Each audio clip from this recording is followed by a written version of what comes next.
Flying a drone can be really fun, but depending on the type of drone you get, they require a lot of practice to fly. That's why in today's video, we'll be going over the Potensic drone, a compact lightweight drone that only weighs 249 grams and can shoot 4K video.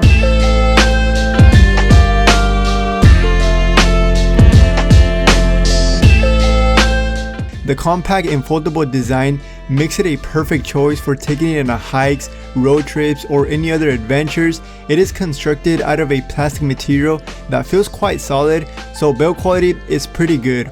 This drone is perfect for both beginners and experienced pilots. It offers impressive stability and control, making it easy to capture smooth and professional quality footage. The Potensic comes in two options, the standard kit or the Fly More combo, which is the one that I have. With the Fly More combo, it comes with a ton of accessories and extras such as the drone, remote controller, 3 batteries, as well as a charging hub to charge all 3 batteries all at once. You also get it with extra propellers, screws, gimbal protector, screwdriver, USB-C charging cable, adapter cables, as well as a carrying bag to store the drone whenever you are not using it. And last but not least, you get it with a 64GB SD card. Flying the Atom for the very first time is actually quite easy and it doesn't require a lot of knowledge, which makes it a great choice for anyone that wants to buy their first drone but still wants some of the features that you normally find on other high-end drones. This drone is equipped with a 12 megapixel Sony CMOS sensor with an aperture of f2.2, and it can record video in 1080p up to 60 frames per second with a maximum resolution of 4K 30 with a field of view of 78 degrees.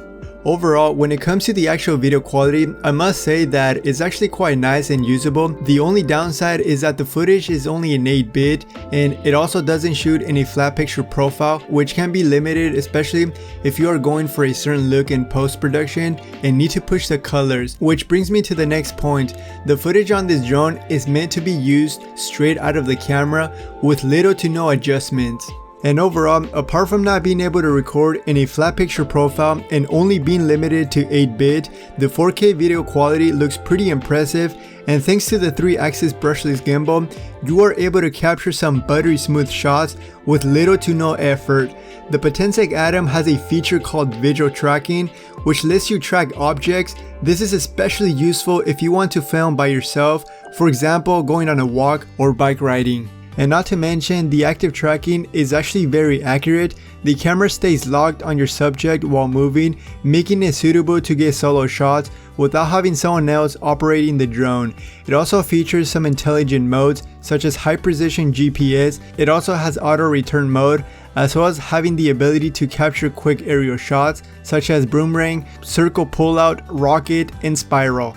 Even though I wouldn't recommend to fly any drone on windy days, the Potensic features a 5-level wind resistance, which is especially useful whenever you are flying the drone on windy days. This will help you keep the drone steady, therefore giving you the best performance. The drone has a 2230 mAh battery, which they claim it has a flight time up to 32 minutes, but in our testings we average around 26 minutes per battery, which is still pretty solid because when I was flying this drone it was quite windy, and also I had it in sport mode, which drains the battery a bit quicker because in sport mode the drone goes faster, therefore draining the battery quicker. And in sport mode the drone has a top speed of around 35 miles per hour and also has a transmission range up to 6 kilometers, which is around 3.7 miles, which is pretty decent. Alright guys, so to conclude this video, would I recommend the Potensic drone? Absolutely. I think this is a great drone, especially if you are getting into flying drones or you want to buy your first drone. I think this drone is solid. It has some pretty awesome features. Obviously there are some downsides to this drone. For example, it only shoots in 8-bit as opposed to 10-bit, and also it doesn't have a flat picture profile, which means you are limited when it comes to color grading the footage. But don't get me wrong, the footage coming straight out of the camera is pretty usable, especially with minor tweaks and adjustments. You can still make the footage look pretty nice, and I actually would use this drone for professional use, but like I said, I wish it did shot in 10-bit and also had a flat picture profile. I think if they make a pro model and they add those two features, I think that would be awesome. Obviously it doesn't have obstacle avoidance as well, so you have to be careful when flying in you know, objects that's gonna cause a crash. So yeah, be careful when it comes to that. But overall guys, I think this is a very solid drone. Highly recommended. If you guys want to check it out, I'll make sure to put the links down below in the description of this video. But thank you for watching. I'll catch you guys on the next video. Peace.